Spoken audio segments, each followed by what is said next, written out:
Hi, everybody.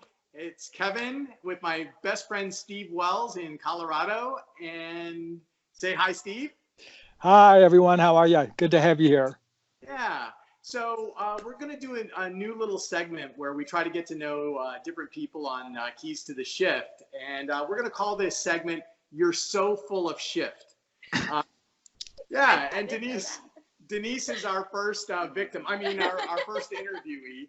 And we are going to just explore a little bit about Denise and her spiritual path. But I wanted to tell you that Denise is a nurse. She plays a nurse on television. Actually, not really. In real life. But she's an amazing person. She has so much great stuff to contribute in Keys to the Shift. And she's actually written a book. Denise, what's the name of your book? It's called Overcoming the Fear of Finding Your Faith. Overcoming the Fear of Finding Your Faith. And how do you get that book? It's on Amazon. Oh, right now it's an ebook. It'll be coming out in print in March. Cool. Well, I look forward to reading. I haven't read it yet, but that's really neat. Well, let's jump into things. And Steve, if you'd like to ask the first question of Denise, go for it. You bet. So, Denise, just trying to get to know you and your spiritual path a little bit. Was there anything that you could really put your finger on that started you on the spiritual path? Was it just kind of something that you were born with and, you just took off ever since you can remember? Or was there some kind of turning point in your life in which you kind of said, oh, well, this is, I need to focus on this. This is really important to me.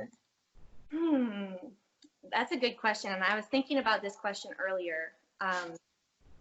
It's like a little bit of both. Like the terminology that I have now, I can look back in my childhood and say, oh, that's what I was doing. Like, oh, I was astral projecting. Yeah. Right. But I didn't have those words. I just thought I had a very active imagination, right? Or like with spirits and stuff, like I just thought my imagination was so vivid. I was always very spiritual, but it was most of my childhood and adult life, or like teen life, was under a religious context. So I would have very intense religious experiences, like being slain in the spirit and passing out, or like speaking in tongues or something, but it was always under that Christian context. And then there was a moment in college that just flipped everything for me, that made me realize that for me, dogma limits my view of what truth is. And kind of blew my world open to just upshift my perspective on reality. And kind of kicked you in the spiritual ass. Like really. Well, yes, I was having panic attacks for like 2 years. Really? That, so, yeah. Wow. You really know what, how to process it. And how to think my own thoughts about things and step into my own confidence about what I was experiencing. Wow. Okay, good. Yeah, that's a good answer. So what would you say is the biggest challenge you've experienced in your spiritual awakening, or the path that you've been going down? What's the biggest challenge you've come upon, let's say in the last 10 to 15 years? Oh, wait, sorry. That would take you back to birth. No, I'm just kidding. Let's say in the last few years, what's been the biggest challenge? Can I say two? Sure. Okay. So first is definitely those panic attacks, which is like stepping outside of the rules and like debunking the hell idea and the sin idea and the guilt idea. Like if I did start practicing spirituality in the way that feels right to me, am I just being tricked, and is the devil just tricking me? That was like a big one. Like, my grandma gave me like stuff to read about the devil disguising himself as Saint Michael, and it's always like, am I just being tricked? Right. So that was the first hurdle. Now I would say the biggest challenge I experience is thinking that someone else is going to think I'm insane. Okay. When I say like, oh, I shift dimensions and I I can fly to the moon. Like, people, a layperson would probably want me in a home. Yeah. Well, luckily we're in a time where that's less wacky. Yeah. and that you can I'm speak really your blessed. truths more. I'm so blessed. I know, right? Yes, and Those are the two things. you also happen to be associated with a group of people who are very much aligned with your thinking here. I know. it's I'm so great. blessed. I I'm know. like We so- all are. We all are. Which leads me to the next question, actually, which may be a tie into that. And what would you say is your greatest blessing associated with your spiritual awakening? If you can put your finger on anything. I was thinking about this one as well. I think also two things. I think the freedom to know my own light Mhm. and to feel good about it, Yeah. and to know the oneness of all humanity, and that um, there's something that just gives you peace when you just know the oneness of all. Yeah, no, that makes absolute sense. Yeah, It and the does. fact you can express it, right? Not just Yeah. know it, but also kind of communicate that in your life as much as you possibly can. Yeah, that's great. And the second thing is really big too. Is and it's more fun, just like feeling the cosmos communicating with me all the time. It's just like on my way here, I was seeing angel number after angel number after angel number. Like I saw 555. I looked down at my phone, it was 555. I saw 222, like 7 Yeah. on the way here. Wow. Like, Yeah, so you're not so fun. alone. You're not alone, and it's neat to know that. I Yeah. take comfort in that as well. Even when I'm by myself, I'm not alone. And It's like fun, It's like fun, the fun little signs. Yeah, I yeah. agree. That's cool. That's really cool. Well, what has helped you the most moving along this spiritual path that you have? Is it a person, a book, a teacher, an experience that you had? You talked about the experience in college, and frankly, Denise is a lot younger than we are, Steve, and so that was probably not all that long ago. But is there anything as you move forward, maybe from that experience that's been a big help to you?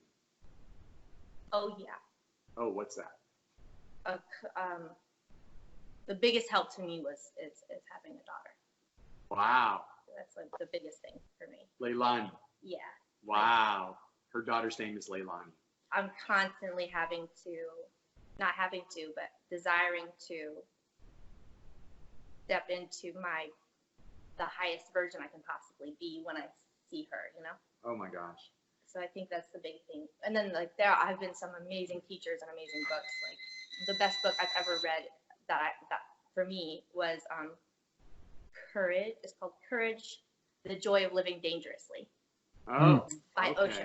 Osho. Osho. Hey. Yeah, he's like a little controversial at the moment. He's a big. You're an Osho guy, aren't you, Steve? I do. There was a period of time, probably 20, 30 years ago, while he was still alive, that I just devoured his stuff, and he was the end all for truth for me. And I read many of his books, and so he had a strong impact on me as well. Yeah, he's been one of my biggest teachers. That's awesome. I'll have to check that out sometime. Yeah. Well, we got Awesome. one more question for you, Steve. Yeah, and so if there's anything that you could do, and you already do a lot, I know, and we are blessed with you because of that. But is there anything that you can kind of tell us that you would do to help humanity along in this shift, which we know is not an easy process for people in general? What would you do to assist if you could? Wow. Well, this is a big question because it's one that's been on my mind quite a bit. I feel really called to assist humans in this paradigm shift of recognizing what we actually are and stepping into our ability to use those, like to use more of the power of our mind. Like, I think that there's probably going to be hard times coming, in the next 20, 30 years. And I think that we are going to require a lot of that, that ability to know that we do manifest our own reality. We do have the ability to, move objects with our mind, like And so I feel like my calling is to awaken people to their own energetic abilities, to feel their own energy, to feel the energy of others, to understand time, to understand space, like to very much teach the scientific basis for all of it. See that? Yeah, That's so I good, Steve. It's so much in alignment with us, but she actually just blew it up even bigger. yeah, well, and I sense that in you, Denise. I mean, in everything that I've seen and heard of you, that's just at your core, is to help humanity along and help them to believe and understand these new capabilities that we have and to step into them. And also just to experience them. Yeah, yes. To me, it's not about Very belief, much. it's all an experience, It's experience. Yes. Yeah. So, all right, great. Yeah, so this has been, wow, what a great first interview that we've had. Thank you so much for doing this with us. This has been such a pleasure, and we look forward to sharing even more with you down the road. We might even have a second version of this interview, right? That would be so awesome. Thank you guys so much. It was an honor. Bye, okay, so yeah, see everyone later. Take care. Yep. Thank you for being here with us. You are so full of shit.